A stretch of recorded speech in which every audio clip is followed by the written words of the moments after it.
Assalamualaikum warahmatullahi wabarakatuh. Teman-teman selamat datang, selamat pagi di Islamic Virtual Festival. Buat teman-teman yang mungkin belum familiar tentang Islamic Virtual Festival apa, Islamic Virtual Festival merupakan festival yang diadakan secara virtual, hasil kolaborasi beberapa komunitas dan platform seperti Cari Ustadz ID, Bincang Syariah, Kajian Rumahan, Islami.co, dan Komuji Indonesia. Nah, Islamic Virtual Festival pertama ini mengangkat tema Reviving the Spirit of Prophet Muhammad SAW. Nah, di Islamic Virtual Festival ini teman-teman bisa secara bebas memilih stage yang ada sesuai keinginan teman-teman. Misalnya ada Lebanon Stage dan Medina Stage untuk menonton kajian dengan banyak topik yang menarik. Kemudian ada Cordoba Stage untuk menikmati musik dari teman-teman musisi, dan juga Casablanca Stage untuk mengetahui informasi seputar modest fashion. Nah, kajian virtual kali ini juga merupakan kerjasama Kajian Rumahan bersama Harokah ID, merupakan kajian pembuka pertama. Jadi kita di kajian pertama, Mas. Luar biasa ya, aku jadi merasa spesial. Oke, nah nanti tapi di penghujung festivalnya akan ada Syihab dan Syihab bersama Abi Kurai Syihab dan juga Mbak Najwa Syihab, dan akan ada bintang tamu spesial. Jadi teman-teman jangan kemana-mana, tetap stay tune di Islamic Virtual Festival karena nanti masih akan banyak rangkaian acara lainnya. Nah, kita langsung saja memulai kajian pertama ini di Lebanon Stage. Kita sudah bersama dua narasumber di sebelah saya. Yang pertama ada Ustadz Khairul Huda, atau mungkin yang akrab disapa Mas Coy. Ya, boleh begitu. Boleh Mas Coy? Oke, aku akan manggilnya Mas Coy ya berarti ya. Dan juga ada Mas Ahmad Rizal. Selamat pagi Mas, Assalamualaikum. Waalaikumsalam. Oke, nah karena sesuai dengan tema besar Islamic Virtual Festival, kita akan membahas tentang bagaimana caranya meneladani perjalanan masa muda Nabi Muhammad SAW. Nah, sebelum kita memulai, aku akan membacakan secara singkat profil kedua narasumber. Yang pertama adalah Mas Coy. Mas Coy lahir di Kediri tanggal 22 April 1987. Beliau mengenyam pendidikan di pesantren Lirboyo Kediri. Setelah itu Mas Coy menyelesaikan S1-nya di UIN Syarif Hidayatullah, Fakultas Ushuluddin, program studi tafsir. Kemudian di tahun 2015, Mas Coy menjadi staf di Yayasan Prasasti Perdamaian untuk program rehabilitasi mantan napi teroris. Dan sejak tahun 2017, Mas Coy mendirikan Harokah.id, sebuah media dakwah digital Islam. Kemudian ada Mas Ahmad Rizal, Mas Rizal panggilannya? Oke. Mas Rizal lahir di Lamongan tanggal 24 Januari 1983. Beliau mengenyam pendidikan di Pondok Pesantren Bahrul Ulum, Jombang. Selanjutnya beliau melanjutkan studi S1 dan S2 di Fakultas Hukum UIN Syarif Hidayatullah. Beliau aktif mengajar sebagai staf akademis di Universitas At-Tahiriyah dan Ma'had Ali Raudatul Muhibbin. Nah, mungkin sekarang kita langsung aja mulai diskusi atau ngobrol-ngobrol santainya ya, Mas Rizal dan Mas Coy. Oke, mungkin sebelum aku akan memulai atau bertanya ke Mas Coy maupun ke Mas Rizal, aku mau sedikit pengakuan dosa dulu nih. Mungkin pengakuan dosa ya. Kami, mungkin sebagian dari anak-anak muda, aku tidak bilang semuanya, termasuk aku, selama ini ketika ada Maulid Nabi, kita tuh benar-benar, aku pribadi tuh biasanya hanya menganggap sebagai tanggal merah. Kayak, iya kan, biasanya kan kalau Idul Fitri ya ada sholat Id, kemudian ada sholat Idul Adha juga. Nah, tapi setiap datangnya Maulid Nabi, aku dan mungkin sebagian teman-teman di luar sana suka bertanya-tanya, ini apa ya, gitu, lebih ke situ. Dan ya udah, kita ingatnya hanya biasanya Maulid Nabi libur nih, nggak ada kerjaan nih, atau nggak masuk sekolah nih. Nah, mungkin dengan kajian ini kita jadi bisa lebih mengenal secara personal juga mungkin mengenai Nabi Muhammad SAW, apalagi kita-kita yang sebagai anak muda nih sebenarnya punya banyak pertanyaan tentang sosoknya juga. Nah, mungkin untuk pertama mungkin aku akan tanya ke Mas Choi terlebih dahulu. Sebenarnya gimana sih kehidupan Nabi Muhammad ketika beliau masih muda? Oke. Langsung dijawab nih, Mbak ya. Boleh, silakan. Besok jangan dong. Acaranya hari ini, Mas. Oke. Saya mungkin punya pengalaman yang berbeda terkait dengan Maulid ya. Kalau mungkin pada umumnya anak-anak muda memahami seperti Mbak Amanda tadi, ya tanggal merah sebenarnya, benar tanggal merah. Tetapi mungkin saya hidup di komunitas yang cenderung menghargai betul apa itu Maulid Nabi begitu. Karena di sana menjadi simbol bagi munculnya satu titik cahaya ya, yang menjadi identitas kita sampai kita dewasa seperti ini, bagaimana cara melihat dunia dan seterusnya, yaitu kelahiran Nabi. Nah, karena itu momentum Maulid sebenarnya adalah momentum untuk lebih mengenal gitu ya, lebih banyak lagi mengetahui siapa sih Muhammad, apa sih yang dia lakukan sampai pengaruhnya bisa sampai ke Indonesia, begitu sampai ke kampung-kampung, ke pelosok-pelosok, siapa sih dia. Nah, kalau bicara tentang masa muda Nabi, berarti ini adalah satu fase ya dari sekian lama fase Rasulullah Shallallahu Alaihi Wasallam hidup di dunia selama 60 tahun.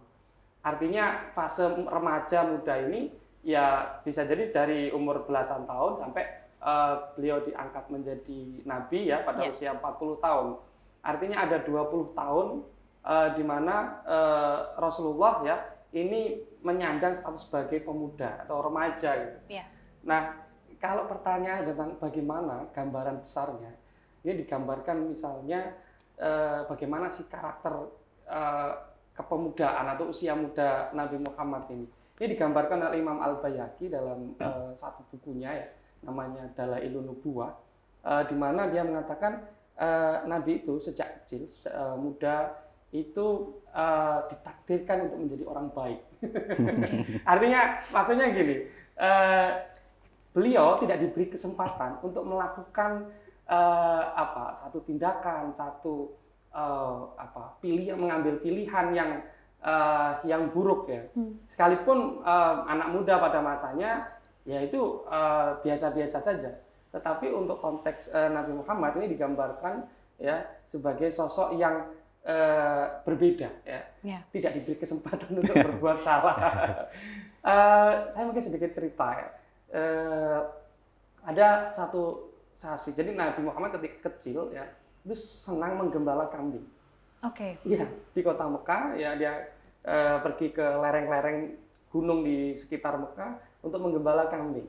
Nah, dia Nabi Muhammad kecil ini seketika bilang kepada temannya, karena gembalanya nggak mungkin sendiri ya, ada temannya. Capek juga kali ya, Mas. Nah, lalu bilang kepada temannya, tolong dong dijagain kambing-kambingnya, aku mau ke kota, ke Mekah lagi. Aku mau, bahasa Arabnya adalah as-samroh, artinya begadang. Dia mau begadang di kota.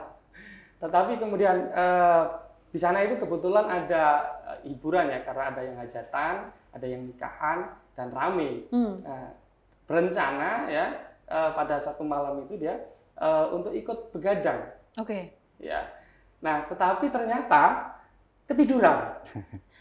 Ini satu peristiwa. Ada beberapa peristiwa lain yang sebenarnya Nabi itu pengen juga kayak anak muda yang lain, tetapi ternyata ada saja kendalanya. Gitu. Nah, ini yang disebut oleh Imam Al-Baihaqi, mau berbuat salah saja, ini ada kendalanya. Mau berbuat salah, ada kendalanya.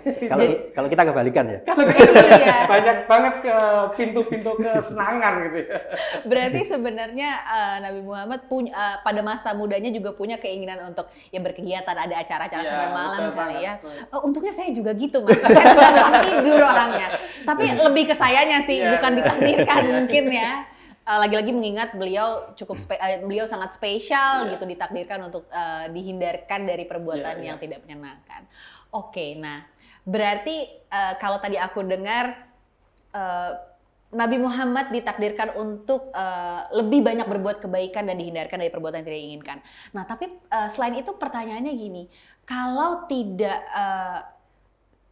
tidak ditakdirkan untuk berbuat buruk gitu, pernahkah juga mengalami kegalauan atau keresahan gitu? Apalagi misalnya anak-anak muda nih, seumuran aku gitu misalnya, kan banyak banget istilahnya quarter life crisis lah gitu. Ada masalah-masalah baru yang dihadapi, pilihan-pilihan baru. Nah, pertanyaanku seperti itu. Apa sih persoalan-persoalan yang mungkin menyebabkan kegalauan, keresahan, dan bagaimana Nabi menghadapinya? Mungkin Mas Rizal bisa cerita tentang ini? Pertama mungkin ini dulu ya, yang disebut muda dan tidak muda itu batasannya apa? Sekarang ini trennya memang orang mengaku muda ya. Ikatan politisi muda umurnya udah 40 ke atas. Ikatan dai muda umurnya 40 ke atas. Ketua organisasi kepemudaan umurnya ke atas. Nah, tentu yang dimaksud di sini bukan sekedar muda dalam perspektif fikih misalnya.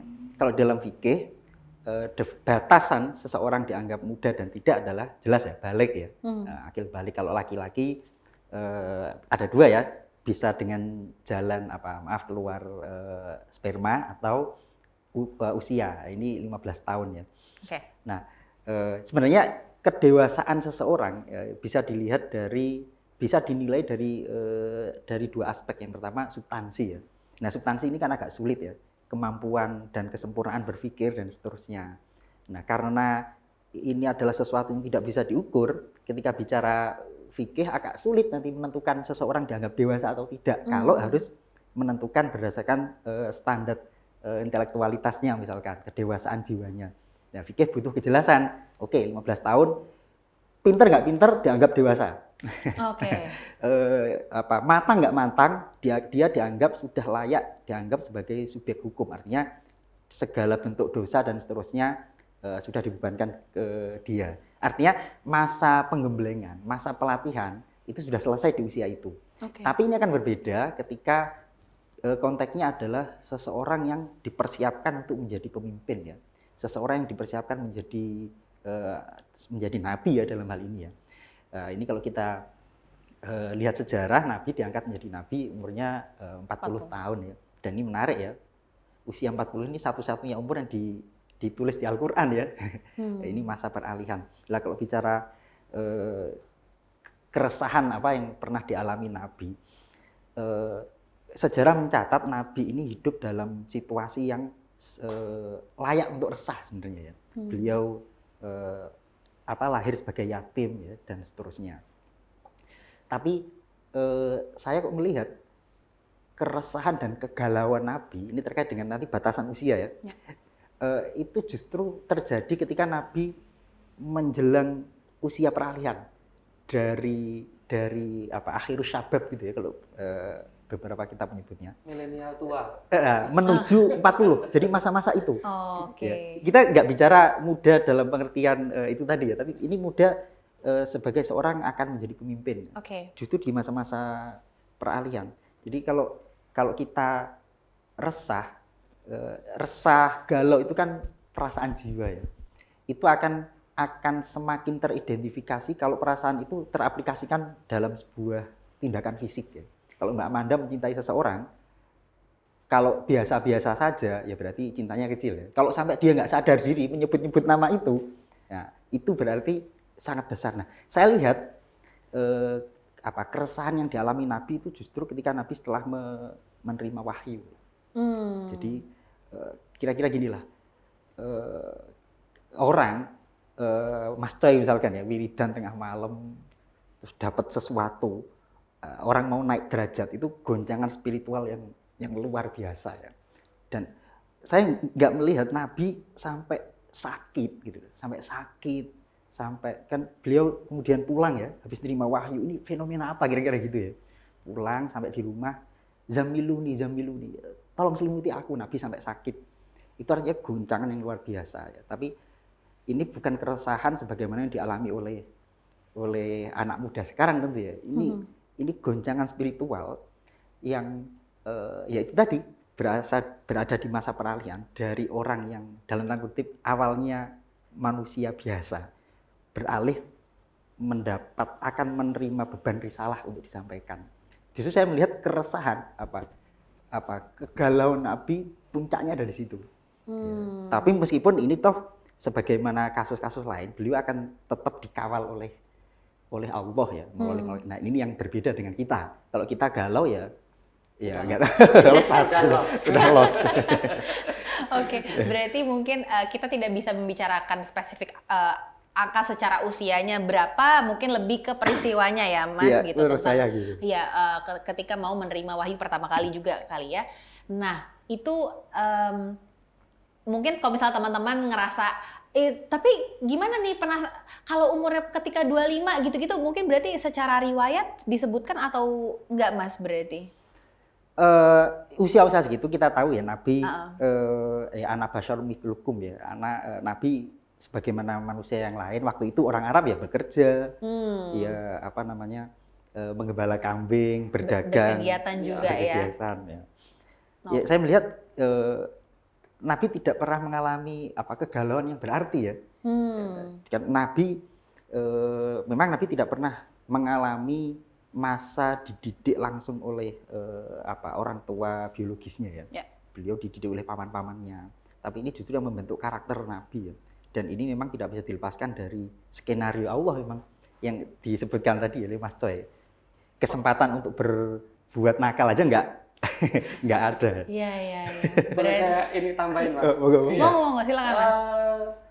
Memang dalam literatur gitu disebutkan seperti apa yang disampaikan oleh Mas Rizal tadi, di mana puncak kegelisahan sebenarnya mendekati usia 40 itu, di mana setiap setahun dalam 1 bulan beliau merenung ya, merenung di pinggiran kota Mekah, kalau di sini mungkin di puncak ya. Di suasana yang tenang, yang namanya di Gua Hira itu ya, di mana beliau pada akhirnya pada umur 40 tahun itu mendapatkan wahyunya.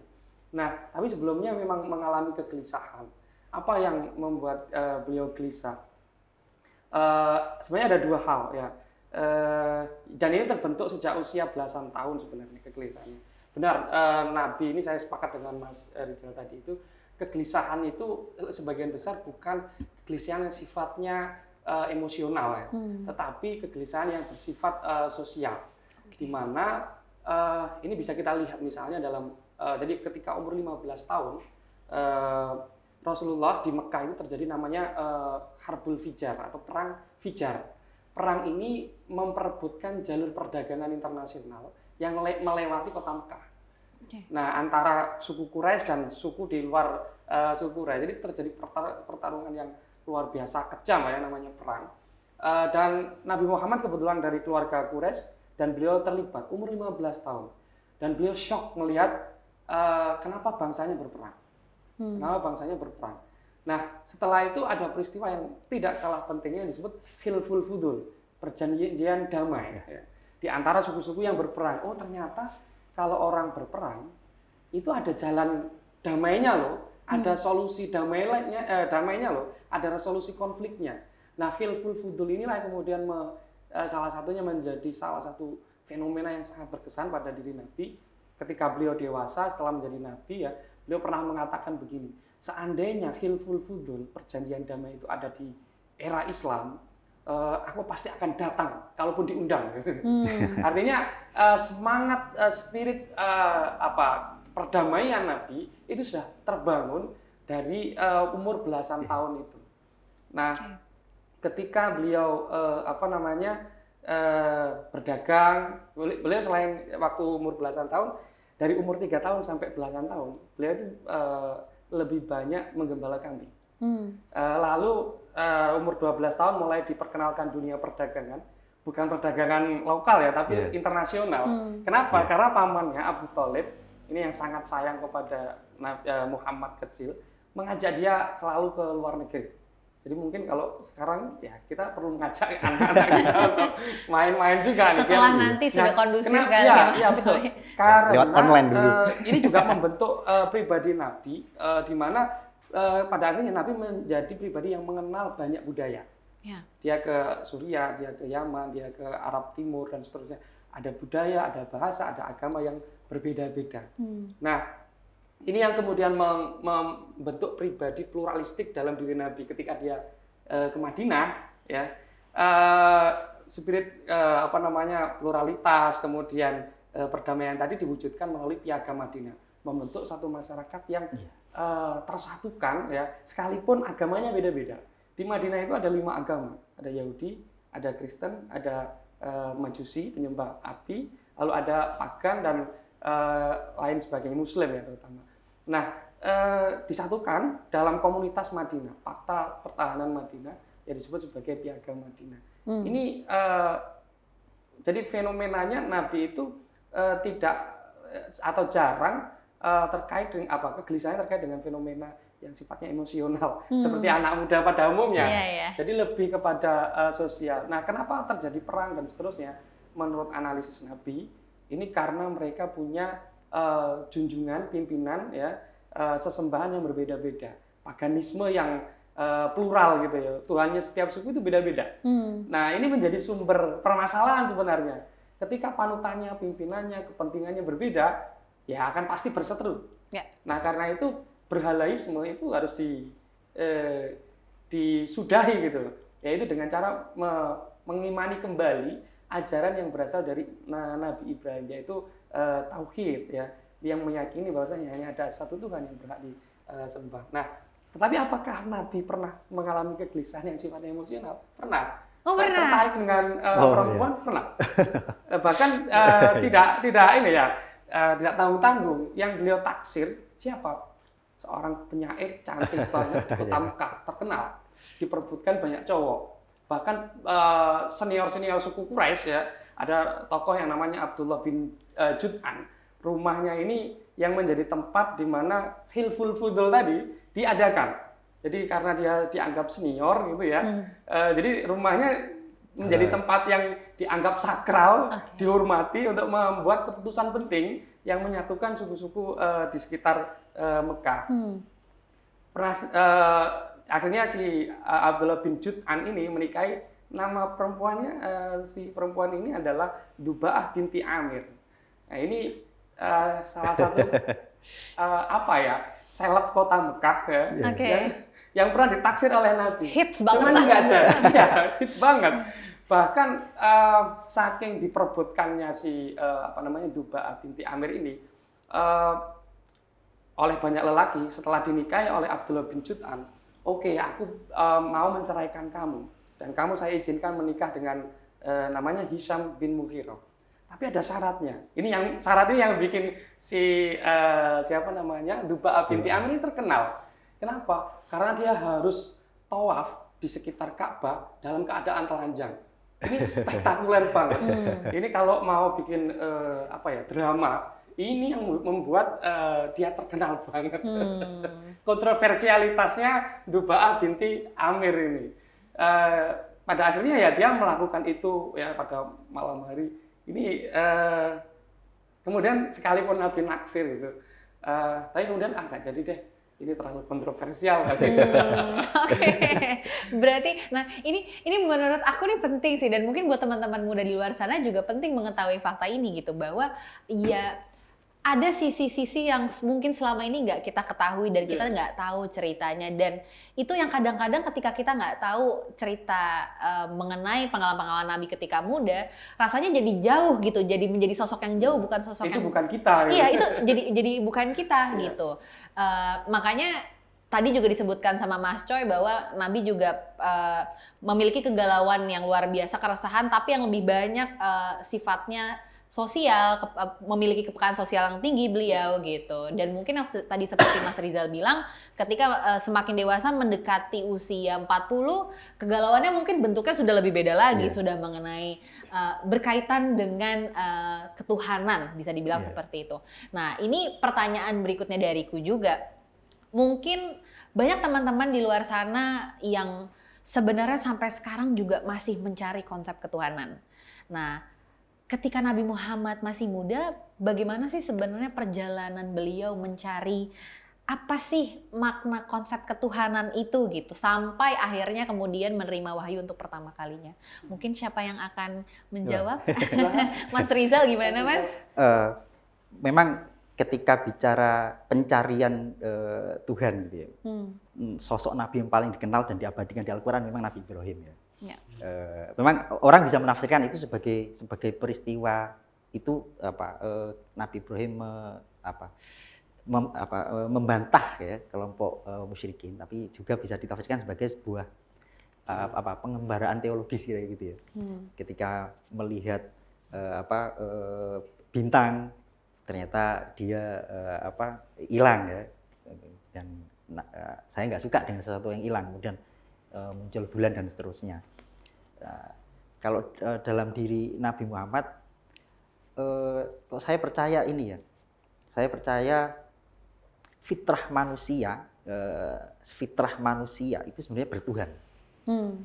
Apalagi seorang nabi yang dari awal sudah bukan mukjizat ya, sudah irhas ya. Dia punya riayah ilahiyah, punya proteksi ketuhanan. Dan kalau dalam diri nabi itu sering dikutip ya hadisnya Nabi ketika di rumahnya Halimah Sa'diyah bermain ya. Ketika bermain, saya lupa di rumahnya Halimah Sa'diyah apa sih? Yeah. Ketika bermain didatangi malaikat, dibelah dadanya sampai teman-temannya mengadu ya, ketakutan mengadu. Inna Muhammadan qad qutilu. Muhammad dibunuh. Nah, itu kan sebenarnya peristiwa pembersihan yang enggak sekedar dimaknai secara fisik bahwa ada dada yang dibelah, enggak, tapi di situ adalah proses pemasukan nur. Bahkan beberapa literatur menyebutkan hadus syaiton, satu lubang untuk syaitan pun enggak mungkin masuk ke diri Nabi. Artinya secara fitrah Nabi sudah bertuhan sebenarnya sejak awal ya.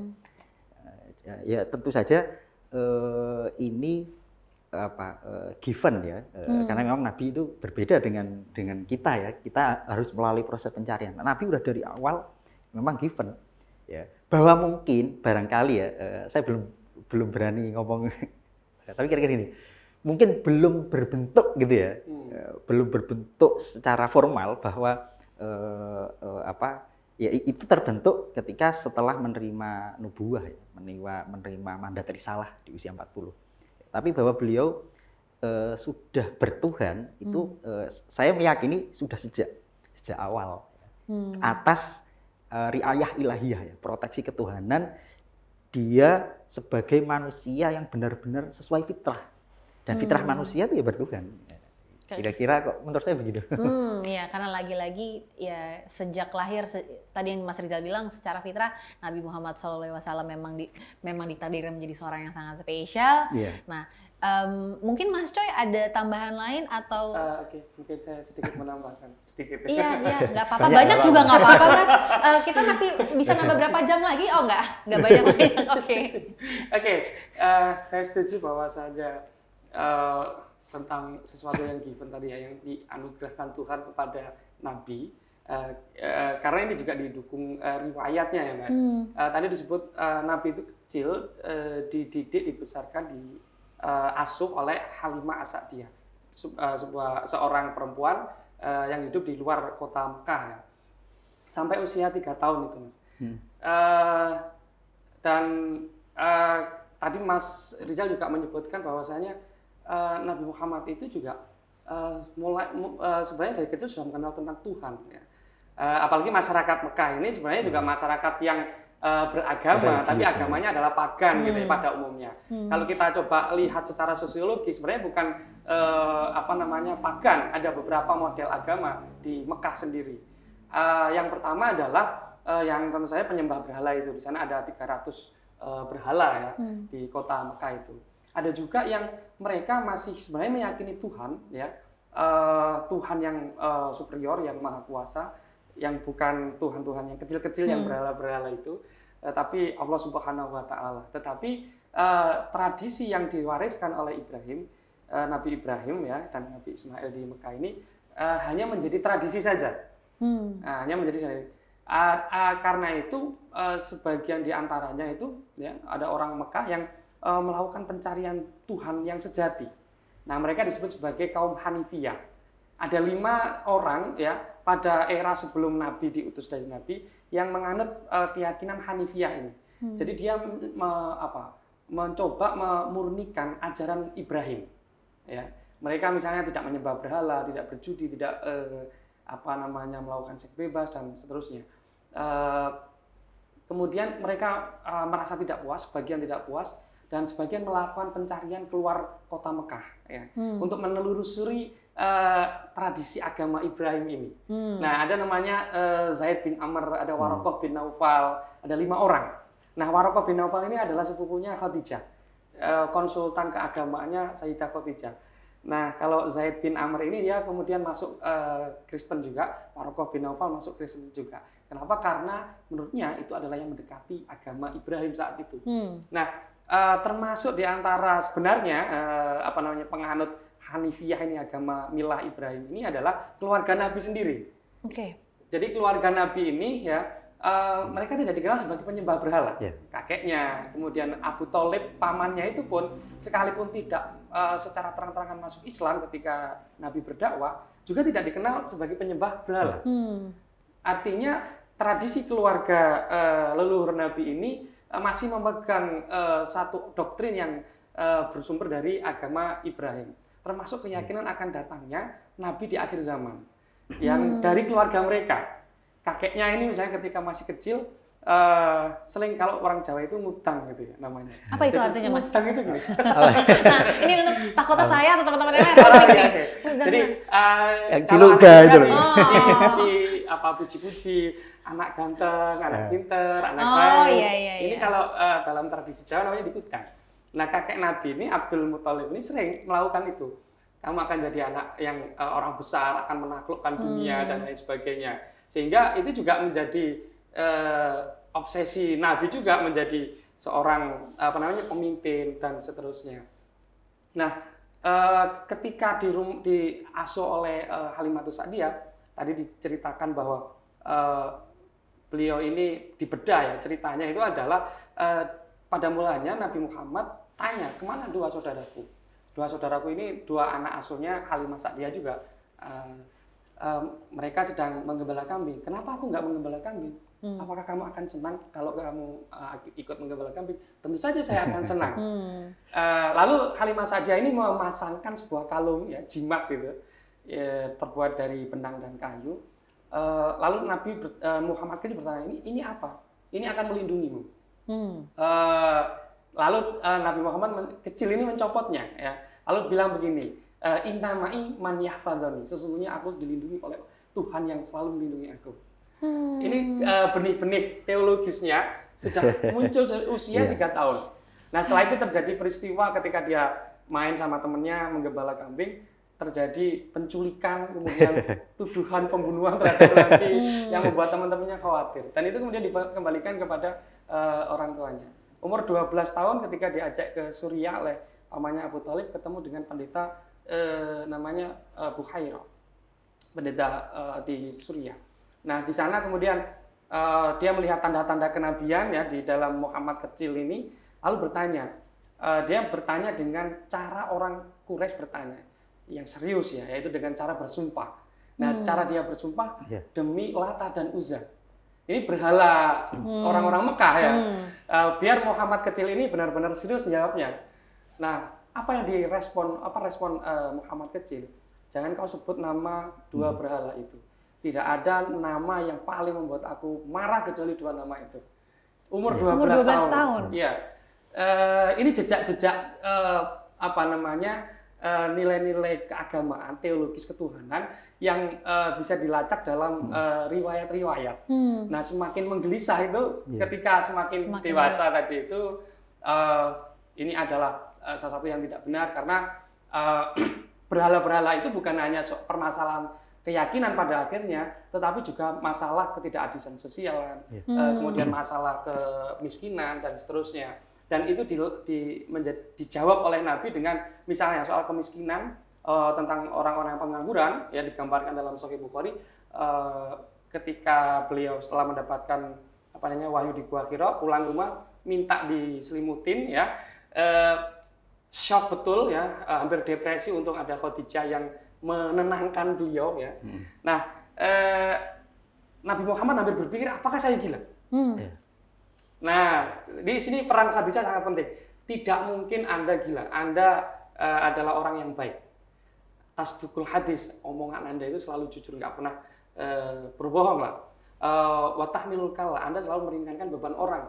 Wataksibul ma'dum, kalau ada orang nggak punya kerjaan, Anda kasih kerjaan. Watu inu ala nawabilah, kalau orang butuh bantuan apapun itu, Anda siap menanggung semuanya. Artinya jiwa filantropi, jiwa sosial entrepreneurship-nya Nabi itu semakin matang di usia yang lebih tua begitu ya, lebih dewasa. Nah, itu puncaknya kemudian adalah ya itu jawabannya adalah ketimpangan sosial ini akan bisa diselesaikan dengan ketauhidan. Nah, itu. Luar biasa banget, Nabi Muhammad SAW sudah punya kesadaran mengenai ketimpangan sosial sejak kecil, dari umur 12. Saya umur 3 tuh masih berantem sama ibu saya, nggak mau tidur siang loh mas. Saya kayak, umur 3 saya ngapain?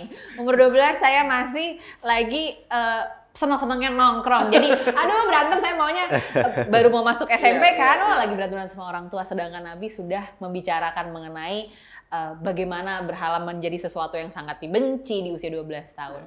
Nah, terima kasih juga Mas Rizal juga tadi menjelaskan bagaimana pada dasarnya Nabi Muhammad sudah memiliki konsep ketuhanan bahkan ketika sejak dilahirkan. Karena lagi-lagi beliau sudah difitrahkan menjadi seseorang yang sangat spesial sejak lahir. Nah, tadi aku dengar Mas Choi menyinggung soal Siti Khadijah nih. Bagaimana beliau juga menjadi sosok yang sangat mungkin kalau anak-anak sekarang bilangnya support sistemnya baik banget gitu. Support sistemnya sangat bagus. Nah, tapi aku juga jadi penasaran. Sebelum Siti Khadijah ada nggak sih support system yang lain yang mungkin sebelumnya juga sudah menjadi teman baikkah atau mungkin teman spesialkah bagi Nabi Muhammad? Maksudnya perempuan ini? Perempuan ya. Ya itu tadi yang disinggung. Kita sebenarnya mau tanya pernah jatuh cinta juga nggak sih gitu sama?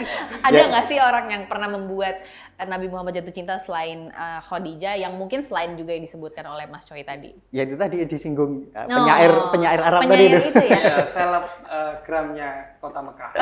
Oke. Berarti ya sama kayak kita ya. Kita juga diam-diam kan mengagumi. Iya. Bahkan mungkin cinta pertamanya Nabi itu adalah sepupu-sepupunya sendiri. Oke. Oh gitu. Apakah ada riwayatnya? Ada. Jadi Nabi Muhammad itu hidup di rumahnya Abu Thalib. Abu Thalib itu punya beberapa anak. Ada namanya Ali bin Abi Thalib, ya ada Ja'far bin Abi Thalib dan ada satu lagi namanya Ummu Hani. Ini salah satu anaknya Abu Thalib juga. Hidup serumah. Ya di sanalah tumbuh benih-benih itu.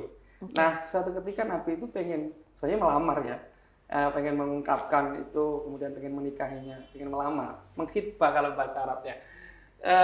Tapi ternyata ketika Nabi sudah berkarir, sudah membangun jaringan bisnisnya ya, baik di lokal Mekahnya maupun jaringan bisnis keluarnya, dia ingin menikahi Ummu Hani tadi itu, ternyata dia sudah menikah. Ternyata sudah punya anak. Aduh, jadi nggak jadi deh gitu. Pernah, maaf Mas Choi, aku jadi potong sedikit gitu.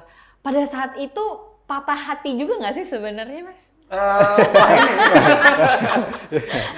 Ini kayaknya untuk teman-teman yang lagi merasakan patah hati di luar sana kayak gimana sih Nabi? Saya kira ini persoalan bagaimana cara membuktikan Nabi itu patah hati. Iya. Gak apa-apa yang mungkin yang tertulis atau Mas Choi tahu sendiri gitu.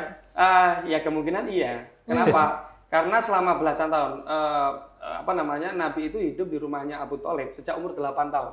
Setelah ditinggal wafat oleh kakeknya. Sampai umur 25 tahun beliau menikah, baru benar-benar pisah dari keluarganya Abu Thalib ya. Nah, artinya apa? Artinya ada 12 tahun dia hidup dengan keluarganya Abu Thalib ini. Di mana dia main bareng dengan Ummu Hani dan lain sebagainya yang ya saya kira itu yang kemudian dipuncaki ketika Nabi ingin atau Muhammad muda ingin menikahi si Ummu Hani ini. Nah, tetapi tidak ada riwayat yang jelas ya apakah beliau patah hati banget gitu. Sampai nangis-nangis misalnya. Tidak jelas, tetapi kemungkinan ya sedih lah ya. Perempuan yang diidam-idamkan, yang diharap-harapkan ternyata nggak jadi ini. Oke. Mungkin teman-teman kita nggak pernah tahu juga apakah Nabi Muhammad benar-benar mengalami patah hati atau tidak gitu, karena aku percaya juga mungkin Mas Choi dan Mas Rizal juga yang lebih banyak belajar yang mungkin lebih tahu aja belum tahu pasti jawabannya seperti apa. Tapi lagi-lagi mengingat Nabi Muhammad SAW justru juga menghadapi permasalahan-permasalahan yang lebih besar juga ke depannya yang tanpa merendahkan masalah kita juga sebenarnya teman-teman di luar sana, tapi aku sih mendengarkan ceritanya juga jadi merasa wah, yang dialami Nabi tentunya tidak mudah sih gitu. Nah, oke. Ini juga aku pengen nanya tentang ketika Nabi Muhammad SAW menerima wahyu pertama kali gitu, apakah itu termasuk masih tergolong muda? Dan ini juga mungkin berkaitan juga sama nabi-nabi lainnya juga gitu. Apakah ketika mereka diangkat sebagai nabi itu usianya relatif tergolong muda atau sudah tua? Ini mungkin juga tadi pertanyaan Mas Rizal ya, lagi-lagi apa sih sebenarnya muda dan Definisi tua muda. gitu. Tapi kebanyakan tuh seperti apa, Mas? Aku nggak tahu mungkin siapa yang akan menjawab. Mas Rizal mungkin? Boleh. Ya memang Nabi diangkat menjadi Nabi umurnya 40 ya, menerima risalah kenabian. Itu usia dewasa apa muda ya? Tapi menurut saya itu usia matang. Iya. Itu usia matang seseorang menjadi pemimpin, katakanlah gitu ya. Sehingga itu tadi yang saya sebutkan, satu-satunya usia yang disebutkan di dalam Al-Quran itu al-arba'in, 40 tahun. Dan di situ banyak mufasir menyebutkan bahwa seluruh nabi itu diangkat oleh Allah di atas usia 40 tahun. Ya ini kemudian oleh, kalau kita baca Ar-Razi, dianggap muskil. Ya enggak dong, kan Nabi Isa sejak kecil udah diangkat. Jadi aghlab memang lazimnya, lumrahnya Nabi diangkat Allah usianya di atas 40 tahun. Dan itu terjadi termasuk pada diri Nabi kita. Ya. Kecuali Nabi Isa. Karena usia 40 tahun ini juga sudah banyak dibahas oleh mufasir ya. Itu usia yang matang. 40 tahun itu usia yang kan di ayatnya itu kan balagha asyuddahu, kemudian baru dilanjutkan dengan penyebutan al-arba'in. Itu usia pemisah memang. Balagha asyuddahu itu adalah mentok orang puncak usia produktif lah kira-kira. Nah, ketika akan masuk ke arba'in, ke atas, itu tergantung bagaimana sebelum balagha asyuddahu ya, sebelum dia mencapai usia itu. Artinya kalau dari awal sampai balagha asyuddahu itu dia tidak dikader secara serius, ya nanti arba'in ke atas ya akan seperti itu. Artinya dia tidak siap menjadi pemimpin dan seterusnya. Jadi ya dewasa atau tidak, tapi yang jelas di usia yang matang. Gitu ya. Matang sebagai pemimpin ya. Pemimpin bukan sekedar pemimpin rumah tangga, karena Nabi berumah tangga umurnya 25. Dan ini saya termasuk yang nggak sepakat ya kemudian mengidealkan usia pernikahan di zaman sekarang dengan merujuk kepada usia definitif Nabi yang 25. Karena umur 25 tahun Nabi itu sudah visioner orangnya, mengalami penggembelengan luar biasa. Ya, kalau sekarang 25 baru lulus S1. Iya. Tuh, berarti lagi-lagi kita tidak bisa istilahnya plek-plekan gitu mengikuti kalau kita sendiri tahu mungkin kita belum siap gitu. Oke, jadi berarti memang relatif usia matang ya, Mas ya. Nabi-nabi biasanya menerima wahyu ketika usia sudah siap kecuali Nabi Isa. Oke. Nah, ketika Nabi pertama kali ketika Nabi Muhammad diangkat menjadi nabi pada usia 40, kan setahu aku tuh juga tidak semua orang langsung mendengarkan beliau gitu. Bahkan yang meragukan banyak sekali. Itu bagaimana caranya Nabi menghadapi kegagalan yang dialaminya gitu. Kayak misalnya mungkin kalau dikaitkan dengan kita, kondisi kita sekarang gitu, yang mungkin baru saja lulus kuliah, bekerja, atau mungkin lagi sedang membangun bisnisnya sendiri, tapi tidak dipercaya orang, belum lagi nanti kitanya sendiri yang meragukan diri kita. Nah, itu juga jadi pertanyaan yang menarik. Bagaimana menghadapi kegagalan dan apakah Nabi juga pernah meragukan dirinya sendiri? Minder, nggak pede gitu. Minder gitu. Siapa? Siapa? Oh iya, monggo, Mas Coy boleh. Pernah minder nggak sih gitu? Karena kita tuh sering minder. Ya, sangat pernah. Sangat pernah, oke. Tadi ceritanya beliau mendapatkan wahyu ini kan di Gua Hira ya, setelah hampir 1 bulan berkontemplasi, lalu dikagetkan dengan pertemuan dengan malaikat Jibril ya, yang tiba-tiba mendekapnya, suruh baca nih, apaan yang dibaca? Dan apa namanya, pertemuan dengan makhluk gaib ya, malaikat ini kan dia sosok suci yang misterius gitu ya, jarang atau hampir tidak ada orang yang bisa bertemu langsung dengan malaikat. Nah, pertemuan dengan malaikat Jibril ini membuat Nabi Muhammad sendiri itu shock, ya, ketakutan, gemetar ya, kemudian sampai berpikir dalam tanda kutip, apakah saya bermasalah secara kejiwaan, apakah saya mengalami masalah. Bahkan dengan apa yang dihadapinya sendiri itu Nabi hampir nggak percaya. Nah, langsung pulang, kemudian menceritakan kepada Khadijah ya, untuk menenangkan diri, diminta diselimutin, lalu cerita. Apa jawaban Khadijah? Responnya adalah apakah kalau ketika Nabi mengatakan apakah Tuhan akan menimpakan keburukan kepada saya? Apa jawaban Khadijah? Kala, nggak boleh ngomong gitu. Wallahi la yakhzika abada. Allah tidak akan merendahkan engkau selamanya. Ini kata-kata positif yang ditiupkan oleh Sayyidah Khadijah kepada Muhammad yang baru mengalami peristiwa spiritual yang menggemparkan, menggoncangkan jiwanya itu. Kenapa Allah tidak akan merendahkan engkau dengan memberikan sesuatu yang merendahkan, menghinakan dirimu? Innaka latasilu ar-rahim, engkau rajin silaturahim ya. Kalau sama keluarga itu baik semuanya lah.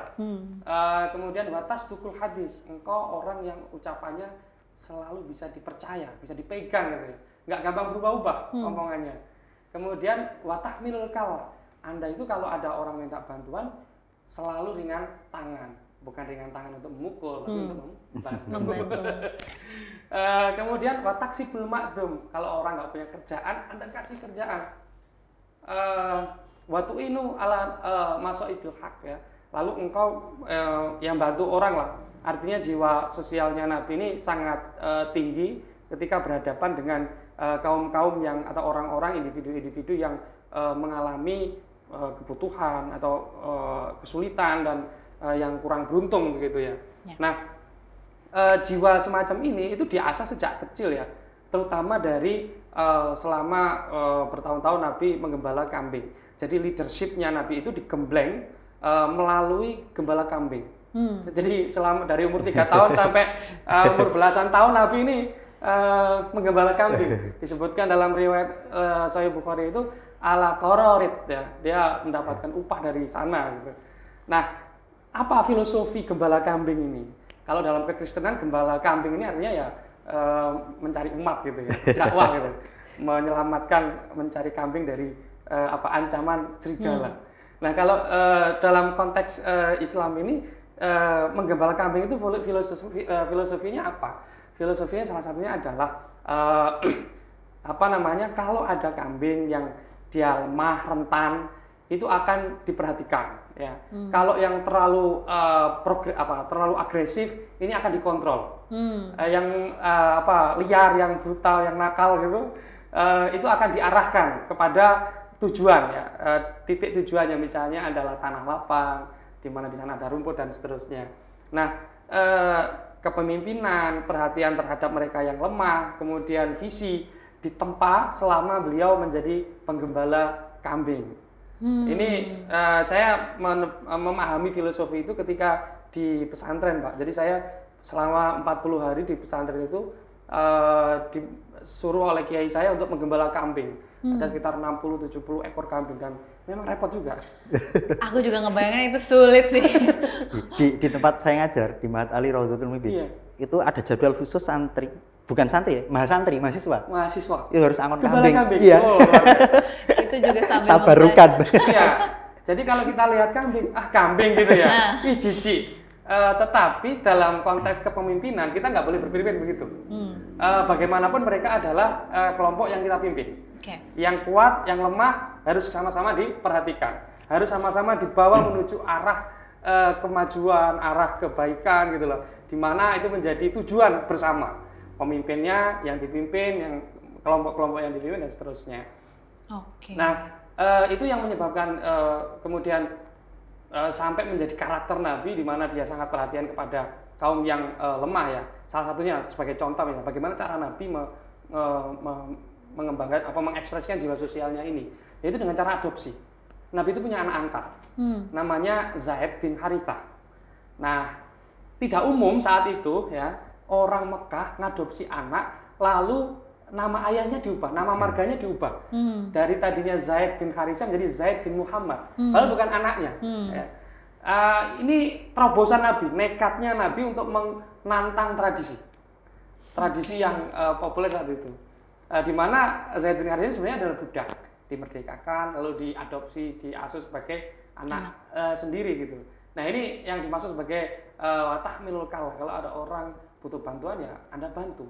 Nah salah satunya adalah itu. Abu Thalib ketika pilot ya, anaknya banyak, beliau ngomong ke pamannya Abbas, kita harus asuh anaknya Abu Thalib, paman kita, saudara kita. Lalu beliau mengasuh Ali ya. Nah praktik-praktik semacam ini, kebaikan, kebajikan ini menjadi praktik hariannya Nabi. Jadi bagi Khadijah ini adalah argumen kenapa Tuhan tidak mungkin menumpahkan keburukan kepada orang baik. Seperti itu. Okay. Nah ini untuk meyakinkan Nabi saja sih sebenarnya. Nah pertanyaannya, orang yang diceritai pertama kali kan Khadijah. Apakah Khadijah langsung percaya? Ternyata tidak.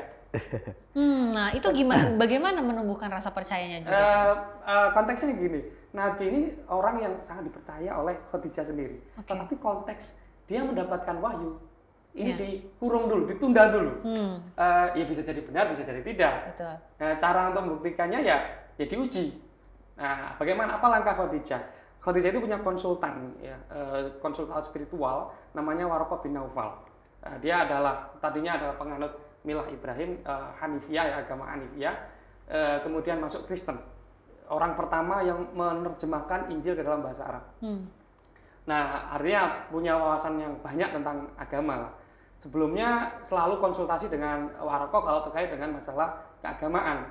Nah, ketika Nabi Muhammad yang baru mendapatkan wahyu ini, juga akhirnya konsultasi juga, datang ke rumahnya Waraqah, suami saya mengalami hal semacam ini seperti apa sebenarnya?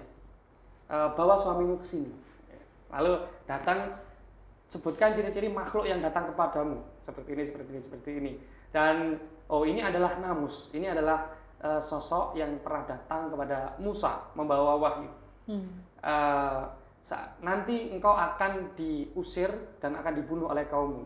Nabi Muhammad sendiri juga nggak yakin juga dengan omongan Waraqah ini. Emang orang yang mengalami seperti apa yang aku alami akan diusir oleh kaumnya? Bukan hanya diusir, itu menjadi tradisi nabi-nabi terdahulu. Menjadi sunnah para nabi, di mana dakwah ditolak biasa. Ya pesan-pesan yang diomongkan itu tidak diterima, tidak dipercayai, itu menjadi hal yang lumrah. Ya, seandainya aku masih hidup saat itu, maka aku akan membantumu. Saat itu umurnya Waraqah bin Naufal sudah sangat tua sekali.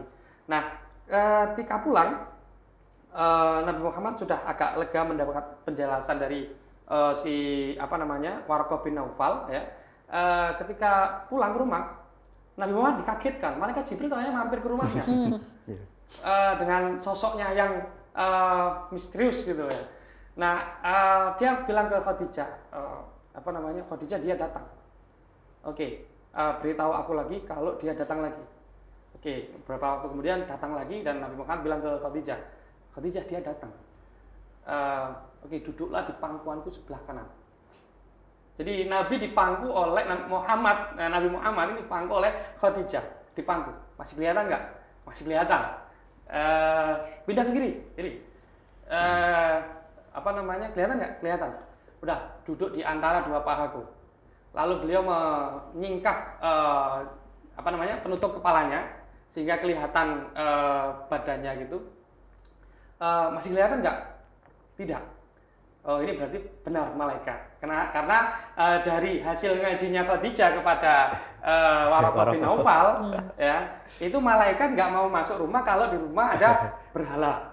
Kalau ada perempuan telanjang, itu dia tidak mau. Atau yang kotor-kotor gitu ya, itu dia nggak mau. Malaikat itu tidak mau. Artinya, wah ini betul berarti. Ini adalah makhluk yang berasal dari Tuhan. Gitu. Ini cara Khadijah untuk menguji benar tidak apa yang dialami oleh suaminya. Dari dua peristiwa ini kemudian kemudian dia masuk mempercayai bahwasanya Muhammad telah mendapatkan wahyu. Apa yang dialami adalah peristiwa nyata. Muhammad tetap jadi orang yang waras, orang yang benar, ya, dan seterusnya. Dan yang berikutnya adalah Ali bin Abi Thalib, ya, dan Zaid bin Harisah, anak-anaknya. Berikutnya adalah anaknya Nabi asli, yaitu Ruqayyah dan Ummu Kulsum. Ruqayyah dan Ummu Kulsum ini menikah dengan anaknya Abu Lahab, Utbah dan Utaibah. Nah, Abu Lahab ini musuh besarnya Nabi, paman sekaligus musuh besarnya Nabi. Nah, setelah Nabi mendakwahkan itu dan menimbulkan kehebohan di kalangan orang Mekah, ya, Abu Lahab atas desakan istrinya suruh menceraikan anak-anaknya Nabi. Itu menjadi peristiwa yang membuat shock Sayyidah Khadijah, anaknya harus bercerai. Karena ya posisi Nabi saat itu ya, karena Nabi mendakwahkan satu ajaran yang itu akan bertentangan atau merugikan orang-orang Quraisy. Nah, akhirnya itu penolakan terbesar, terberat pertama Nabi, yaitu anaknya diceraikan oleh suami-suami mereka. Karena Nabi mendakwahkan ajarannya itu. Nah, bagaimana cara Nabi mengatasinya? Ini cara mengatasinya adalah ya dia pertama konsultasi dengan istrinya, konsultasi dengan teman-temannya, diskusi dengan salah satunya adalah dengan Utsman. Nah, kebetulan Utsman ini sedang mencari jodoh. Ya udah, pada akhirnya dinikahkan. Ya, Ruqayyah menikah dengan Utsman. Itu yang kemudian menjadi salah satu cara Nabi untuk menyelesaikan problemnya. Kalau cerai ya nikah lagi aja. Oke. Nah, berarti tadi udah awal-awalnya minder pasti gitu. Banyak bahkan meragukan kewarasan dirinya sendiri sampai kemudian akhirnya berbagai kejadian terjadi dan dikuatkan juga sama Siti Khadijah dan banyak juga kan kejadian-kejadian yang kemudian akhirnya membuktikan bahwa benar nih Nabi memang diberi wahyu.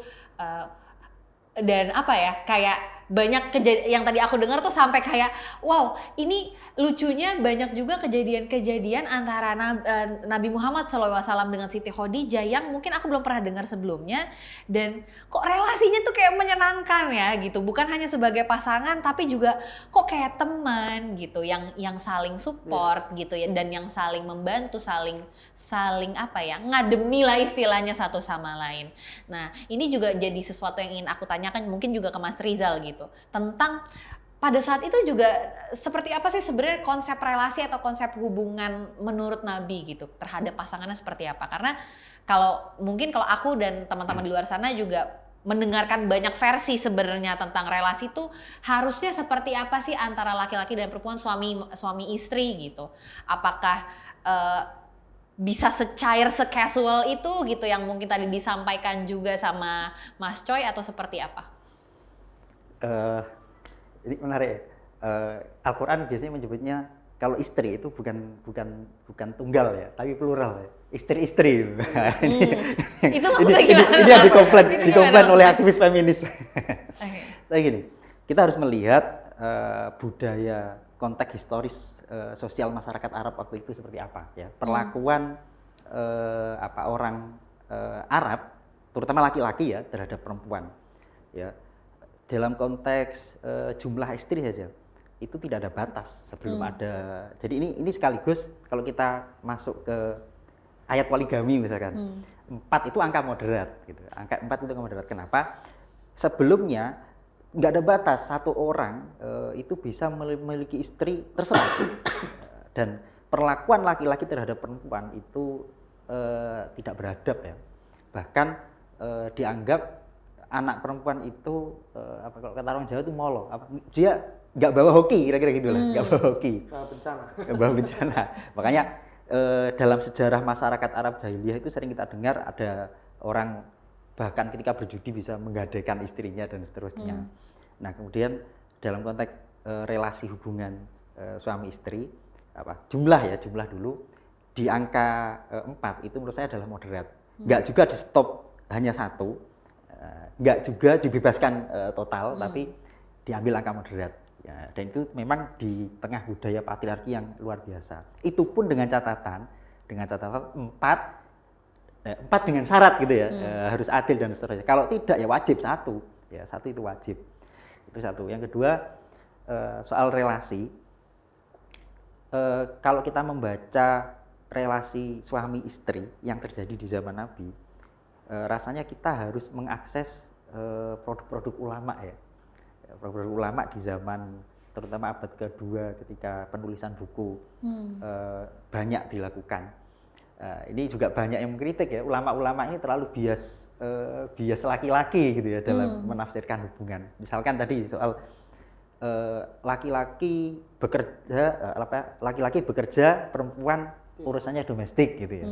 Ternyata enggak juga. Ya pasca Nabi menjadi Rasul, Siti Aisyah itu aktivis bahkan dia ketika perang konflik dengan Sayyidina Ali ikut konflik ya. Itu kemudian Siti Khadijah pedagang besar ya, pengusaha ya, yang sampai dan kalau dilihat juga ini kita nggak bicara suami istri ya, yang ikut berdagang ketika Nabi menjalankan bisnisnya Siti Khadijah itu Maisarah ya, itu juga perempuan gitu.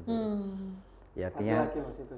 Masih laki-laki tergantung lama. Kayak perempuan. Mama saya Khadijahnya. Ya. Beliau juga pedagang gitu. Artinya bahwa laki-laki itu peran di luar, kemudian perempuan peran domestik itu nggak seperti itu sebenarnya gitu ya. Tergantung. Ya mungkin ada tambahan. Mengenai relasi. Ya, kalau saya menggambarkan yang ya mungkin seperti tadi itu Mas ya. Jadi perempuan sebenarnya kalau masa Nabi itu dia lebih punya ruang untuk mengekspresikan apa yang dia pikirkan. Sayyidah Aisyah, istri Nabi ya, itu punya tradisi mengkritik sahabat. Sahabat-sahabatnya, bahkan pemimpin politik tertinggi di sana ada Umar ya, dan lainnya itu dikritik. Imam Az-Zarkashi ada seorang ulama abad 6 atau abad 7 Hijriah ya, nulis kitab namanya Al-Istidrak ya, Al-Ijabah ya namanya. Kitab ini memuat hadis-hadis atau cerita-cerita tentang Aisyah yang mengoreksi pendapat-pendapat para ahli hukum sahabat, para pemimpin politik atau pembuat kebijakan dan seterusnya. Dan pendapatnya didengarkan. Sayyidah Khadijah itu menjadi salah satu ahli hukum ya di kalangan sahabat. Dimana kalau ada orang pengen tanya ini masalahnya gimana, konsultan hukumnya adalah Sayyidah Aisyah, terutama untuk kelompok perempuan ya. Tadi juga disebutkan bahwasanya kalau dalam peristiwa perang Jamal, perang antara Aisyah dengan Ali ya, ini mantu dan mertua perang. Pemimpinnya perang disebut perang Jamalnya ada karena Sayyidah Aisyah itu naik onta, Jamalnya artinya onta. Ini menjadi fenomena yang paling menonjol di dalam peristiwa perang ini. Dan rumit. Dan rumit. Bagaimana perempuan bisa di depan, kemudian menjadi pemimpin pasukan perang melawan penguasa. Ini pada era sahabat. Pada era Nabi, ya kita tarik ke belakang, situasinya juga lebih cair, di mana perempuan ya ini ya apa namanya memang tradisinya memang mereka banyak di rumah, tetapi bukan berarti mereka dibatasi apa namanya kesempatannya untuk terlibat dalam urusan-urusan masyarakat luas, publik begitu ya. Contohnya tadi adalah Sayyidah Aisyah itu sendiri. Yang menarik lagi adalah kita mengkaji Sayyidah Khadijah ya. Selama 13 tahun setidaknya atau lebih ya, Nabi itu hidup bersama Sayyidah Khadijah. Monogami ya sifatnya. Tidak pernah menikah, selama menikah dengan Khadijah ini tidak pernah menikah dengan perempuan lain. Yang simpanan pun nggak ada gitu. Selingkuhan juga nggak ada. Boleh ya. Nggak boleh. Artinya Nabi cukup lama dalam pola relasi semacam itu ya. Nah, bagaimana Nabi mengelola hubungannya dengan istrinya? Jadi Khadijah ini kalau sekarang ini lebih mirip kayak bankir ya, di mana dia memberi modal kepada para pedagang yang mau ke luar gitu, memberi modal nanti bagi hasil. Nanti keuntungannya akan dibagi dua antara pemodal dengan pengelolanya. Dan itu yang dilakukan juga terhadap Nabi. Yang ngasih modal adalah Khadijah, yang jalanin perusahaannya adalah Nabi. Artinya sekalipun pada mulanya resourcesnya itu dari Khadijah, tetapi tidak serta-merta Khadijah ini, lu babu gue gitu. Tapi dihargai, karena laki-laki ya senang kalau dihargai gitu. Sebenarnya perempuan juga begitu. Tapi konteksnya ini adalah Nabi tetap dihargai ya sebagai apa namanya suami, agar tidak dibully juga di luar. Dikira nanti dibully temennya apa namanya suami takut istri kan, atau suami yang dikontrol penuh oleh istrinya. Tidak, Nabi tetap punya independensi ya. Beliau mengelola termasuk tadi itu, misalnya ngasuh anak, kemudian bantu orang, mempekerjakan orang, semuanya atas inisiatif Nabi itu sendiri. Artinya baik Khadijah maupun Nabi Muhammad itu mengembangkan pola relasi yang cukup hangat, cukup setara, cukup saling membuat nyaman. Bahkan ketika akhir-akhir di Mekah ya, keluarga besar Nabi itu diboikot. Artinya tidak boleh melakukan aktivitas ekonomi dengan keluarganya Nabi. Lalu sumber dayanya dari mana diperoleh? Kebutuhan harian, kemudian aktivitas dakwah dan lain sebagainya dari mana? Dari tabungannya Khadijah. Sampai kemudian 3 tahun sebelum hijrah ya, semuanya habis. Khadijah semakin sepuh gitu ya. Kemudian sumber dayanya habis pasti. Khadijah sakit sampai akhirnya Abu Thalib meninggal dan Khadijah meninggal dunia dalam keadaan sakit dan lapar.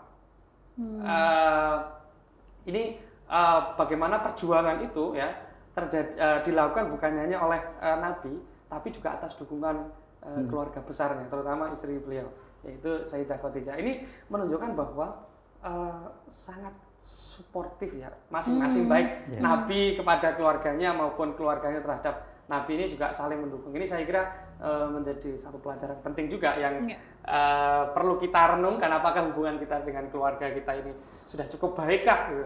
Sudah cukup hangatkah, atau seperti apa? Para fuqaha menyebutkan bahwa itu memang perdagangan yang dilakukan Nabi, modalnya dari Khadijah, itulah yang menginspirasi bank syariah sekarang ini menerapkan mudharabah. Jadi zaman itu sudah seperti itu.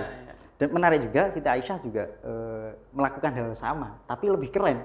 Kalau Siti Khadijah, kalau dalam kasus Nabi itu kan, kalau mudharabah kan akad bisnis ya, akad muawadhah, ada ngambil untung. Siti Aisyah malah enggak, mudharabahnya itu enggak ngambil untung, ibdok namanya kan. Jadi harta-harta anak yatim itu daripada diem nganggur, dijalanin aja lah. Diputerin gitu ya. Itu oleh Siti Aisyah ya.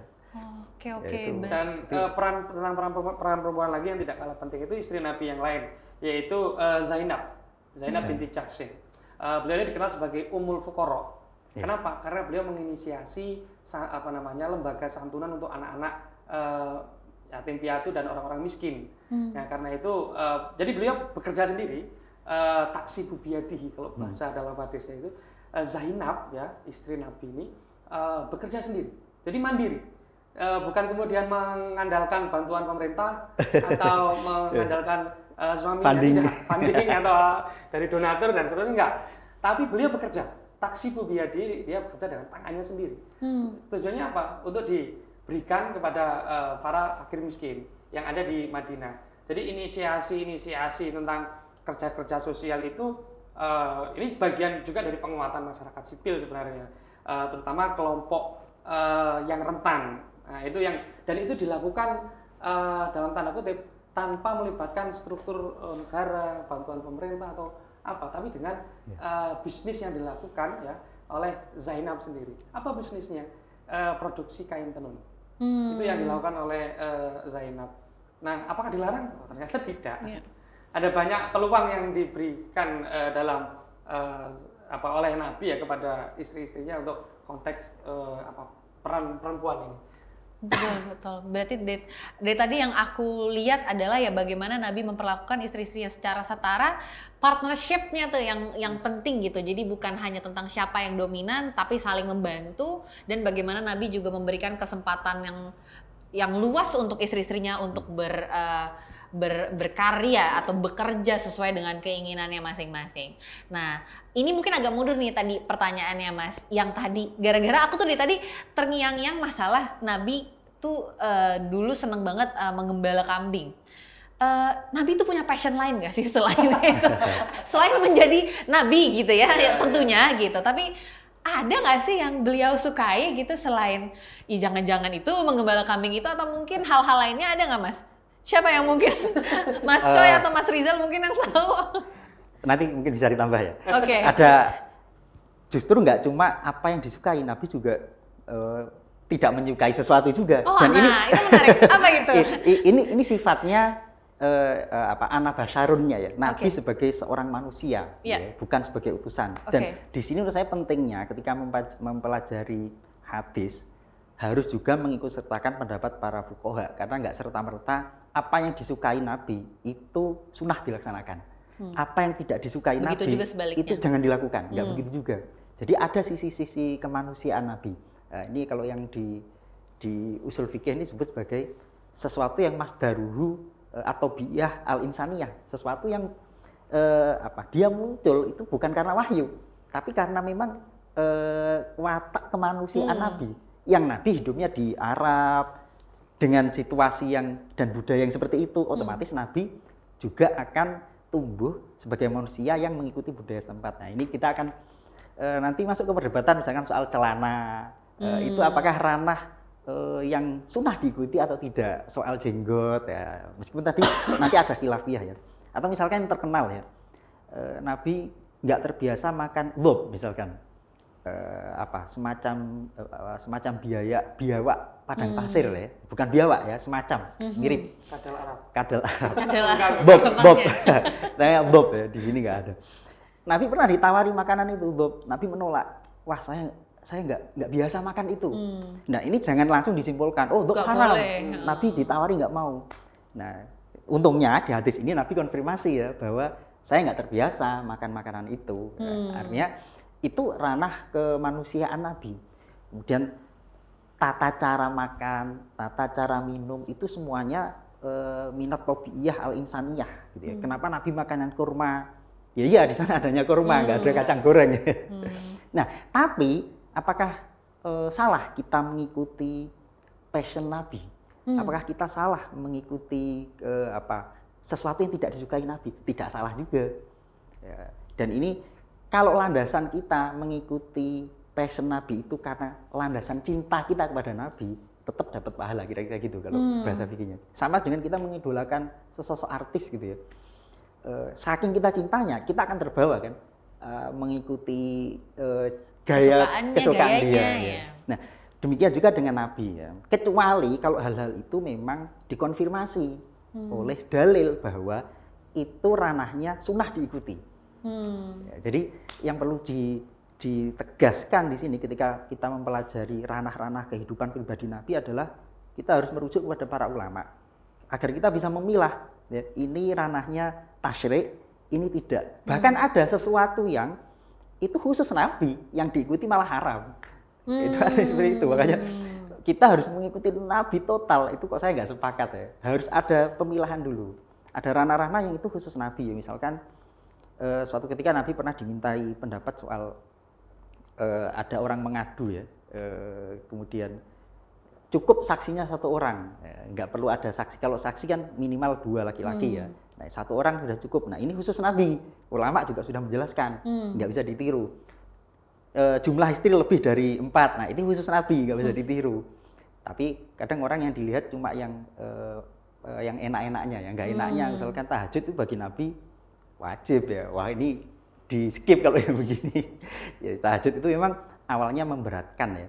Ya kemudian awalnya banyak orang mengikuti Nabi sholat tahajud sehingga siangnya yang bekerja harus ngantuk, ada yang sakit dan seterusnya. Akhirnya dihapuslah hukum kewajiban tahajud kecuali Nabi. Jadi dihapus bagi umatnya, tapi Nabi enggak. Tetap wajib. Tetap wajib. Tetap wajib. Itu yaitu ya barangkali passion dan bukan passionnya gitu ya. Kesukaan dan tidak kesukaannya dan bukan berarti itu Kurma sesuatu yang harus kita diikuti, ya. kita ikuti terus Ya. gitu. Kalaupun mau ngikuti, landasannya karena mencintai nabinya. Gitu ya. Karena kita kagum dan mencintai sosoknya. Sosoknya. Ya, oke. Nah, ini dari tadi udah pertanyaan receh ya. Kalau yang selama ini tuh kita penasaran ada nggak sih kayaknya kesukaannya selain itu apa gitu. Nah, mungkin ini sekarang pertanyaannya akan sedikit lebih serius nih Mas gitu, karena menurut aku ini pertanyaan yang juga sebenarnya banyak dialami oleh teman-temanku juga, mungkin teman-teman yang di luar sana yang lagi nonton juga mungkin punya pertanyaan yang sama. Kita nih sebagai anak muda, ya mungkin bukan hanya kaum muda ya gitu, mungkin yang di atas maupun di bawah kita juga ada yang merasakan. Tapi kita lagi ada di masa-masa juga sebenarnya lagi mencari konsep ketuhanan atau mungkin agama yang ajak gitu. Kayak ada sebagian dari kita ada yang mempertanyakan, sebagian dari kita ada yang nanti-nanti aja deh gitu. Mau mempertanyakan tapi belajarnya di mana dan kemana juga masih bingung gitu. Nah, tapi ada juga yang beranggapan bahwa oke, kan saya percaya Tuhan kok gitu. Saya percaya Tuhan tapi emang harus beragama ya gitu. Toh saya tahu bahwa ada sosok yang lebih besar daripada saya, bahwa kalau saya salah juga nanti akan ada hukumannya gitu, atau mungkin ya pokoknya bentuknya seperti apa, saya tetap sadar ada yang melihat saya. Tapi memang harus beragama ya gitu. Apakah Nabi atau mungkin di Al-Quran juga tertulis gitu, bagaimana sih sebenarnya tanggapan Nabi tentang hal ini gitu? Apakah seseorang harus beragama atau tidak gitu? Ini aku juga bingung sebenarnya mau nanya ke siapa, karena aduh ini pertanyaan. Nah, menurut Mas Rizal ataupun Mas Choi sendiri seperti apa mungkin? Mas Rizal deh. Ya kita sebagai orang yang beragama ya, ya jelas ya inna dina indallahil Islam. Ya, meskipun ada juga catatan bahwa ya tidak ada paksaan juga di dalam beragama. Tapi kembali ke prinsip fitrah manusia. Kok saya meyakini bahwa fitrah manusia itu beragama, gitu ya, dan bertuhan. Nah, kalau begitu apakah orang yang tidak beragama itu tidak bertuhan? Apakah orang yang tidak beragama itu benar-benar tidak beragama? Kok saya nggak yakin. Menurut saya mereka orang-orang seperti itu tetap mengakui kok ada ilah, ada Allah, ada Tuhan. Hanya saja cara mendefinisikannya berbeda dengan Tuhan dalam perspektif mainstream gitu. Ya bagi kita, ya jangan kan gitu. Kita sesama Islam saja, ketika mendeskripsikan dan mendefinisikan Allah ya, kalau kita masuk ke perdebatan ilmu kalam itu kan berbeda-beda. Yadullahi fawqa aydihim, tangan Allah itu di atas tangan mereka. Itu yadun itu seperti apa? Itu aja udah berbeda-beda. Oke. Ya. Apakah Nabi pada zamannya pernah juga bertemu dengan seseorang yang yang kurang lebih memiliki pemahaman seperti itu? Siapa Mas Choi mungkin? Apakah Nabi pernah ketemu? Lalu bagaimana gitu menanggapi? Jadi pada era Nabi itu tadi saya jelaskan ada banyak agama ya di Mekah itu. salah satu bukan hanya agnostik pada rasa Nabi, bahkan ateis. Ya. Misalnya dalam Al-Quran disebutkan bahwa yuhlikuna illa dzat, tidak akan membinasakan kami kecuali waktu. Artinya dia sangat materialistik sekali, di mana ya materi ini akan berakhir ya kalau waktunya sudah tiba. Tidak ada sesuatu yang metafisika yang menguasai yang materi ini. Ini juga menjadi lawan Nabi juga, tapi pada umumnya memang orang Mekah ini beragama, yaitu agama paganisme itu, penyembah berhala. Nah, selain penyembah berhala, ada juga yang kelompok yang memprotes tradisi penyembahan berhala ini yang disebut sebagai kelompok Hanifiyah. Mereka ini para pencari Tuhan.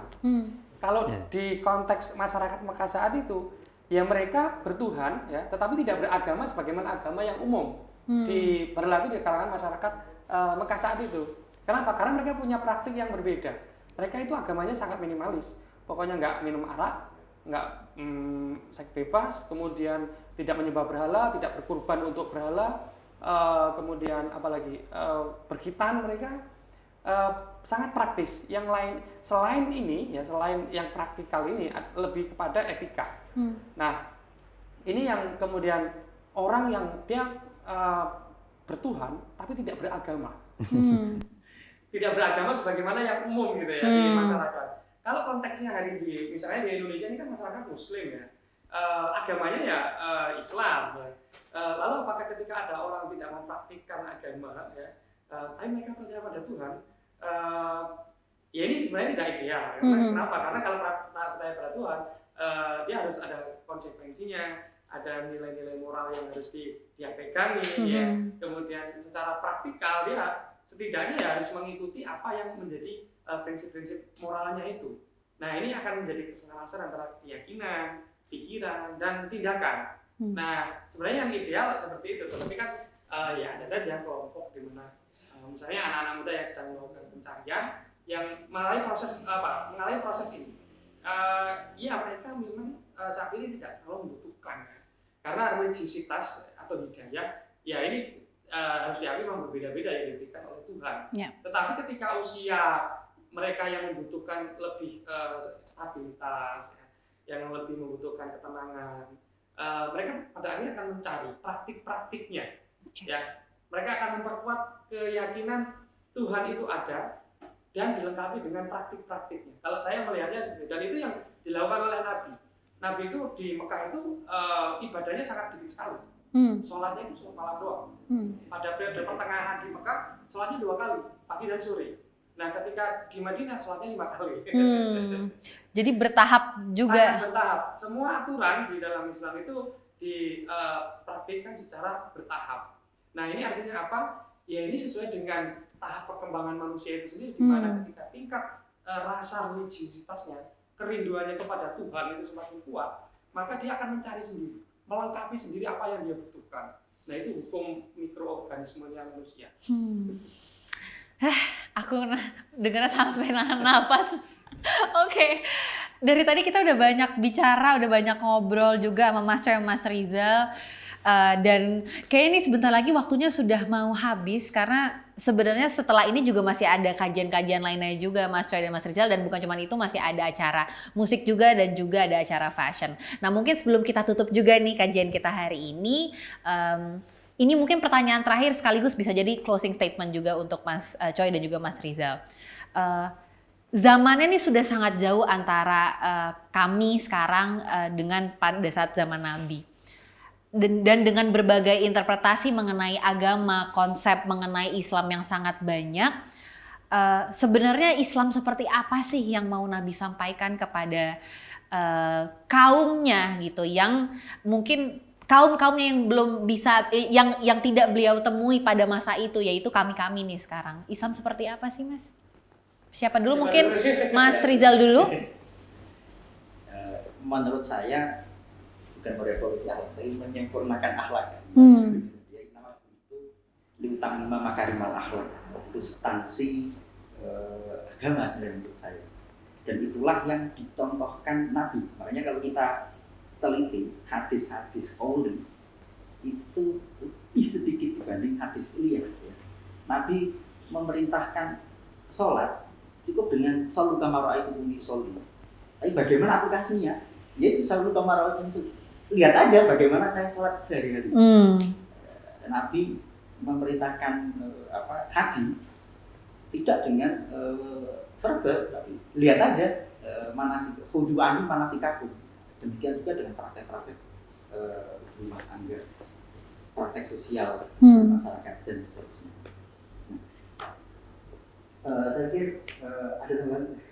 Saya setuju banget ini. Tentang bentuk seperti apa gitu Iya. Islam yang ingin dihadirkan, yang ingin diingat sampai kita-kita nih sekarang. Gitu. Ya, kalau hari ini bahasanya teman-teman saya itu Islam yang lama. Ya. Kenapa? Ini saya berangkat dari masa kecil Nabi. Peristiwa yang membuat Nabi sangat-sangat terpesona dengan peristiwa ini adalah khilful fudul tadi, di mana perdamaian, mengutamakan kepentingan bersama, kemudian menjunjung tinggi nilai-nilai kemanusiaan, yang itu diwujudkan dengan kesepakatan, dialog ya. Ini saya kira menjadi visi Nabi, dan itu diterjemahkan ya dengan cara tadi itu bahasanya Mas Rijal adalah untuk menyempurnakan akhlak, perilaku. Karena orang lain melihat kita ya itu adalah karena perilaku kita, bukan karena ucapan. Ucapan bisa berubah. Tapi kalau karakter, kebiasaan, tindakan ini saya kira akan lebih bisa ditangkap ya sebagai cerminan dari pola keislaman ya, yang diharapkan oleh Nabi. Jadi apa yang diharapkan oleh Nabi adalah Islam ini menjadi solusi, menjadi pemersatu, menjadi sesuatu yang membuat ikatan antar individu menjadi hangat, menjadi enak gitu. Misalnya kita berbeda, ya berbeda saja. Nggak perlu mencaci, nggak perlu kemudian memusuhi, kemudian berperang dan seterusnya. Diusahakan semisal itu. Kalau memang situasi memang sudah sangat mengkhawatirkan konflik perang, ya harus diwujudkan perdamaian. Kalau ada dua orang yang saling berseteru harus didamaikan. Nah ini adalah proyek islah ya, yaitu memperbaiki perilaku, memperbaiki diri sendiri dan memperbaiki apa yang menjadi lingkungan kita. Itu mungkin. Jadi Islam yang ramah, yang hangat ya, yang bisa mempertemukan individu-individu yang berbeda-beda. Itu mungkin. Oke, berarti kalau misalnya aku rangkum sedikit saja, karena tadi kita sebenarnya banyak banget ceritanya gitu, bahwa bagaimana sebenarnya kita juga bisa meneladani sifat-sifat, sikap-sikap perilaku Nabi pada masanya, dan bagaimana sebenarnya beliau juga mengalami berbagai hal, kegalauan, keresahan yang dihadapinya, yang mungkin sebenarnya lebih berat daripada kita, dan tapi bukan berarti kita tidak bisa meneladani dan atau bahkan mengikuti sifat-sifat baik Nabi. Dan juga bagaimana keseluruhan kehidupan Nabi Muhammad SAW, peristiwa-peristiwa sikapnya juga menjadi bukan salah satu ya, banyak bukti bahwa Islam adalah agama yang ramah dan penuh cinta. Kurang lebih seperti itu ya, Mas Coy, Mas Rizal. Terima kasih banyak Mas Coy, Mas Rizal. Terima kasih sudah menjawab pertanyaanku yang mungkin sedikit nyeleneh atau mungkin membingungkan juga. Mohon maaf apabila aku ada salah-salah kata. Terima kasih juga teman-teman yang sudah menyaksikan kajian ini di Islamic Virtual Festival. Jangan kemana-mana karena setelah ini masih ada kajian-kajian lainnya. Dan bukan cuma hanya kajian, tapi juga ada acara fashion dan juga ada performance dari musisi-musisi yang sudah ada. Saya Rachel Amanda. Wabillahi taufiq wal hidayah. Wassalamualaikum warahmatullahi wabarakatuh.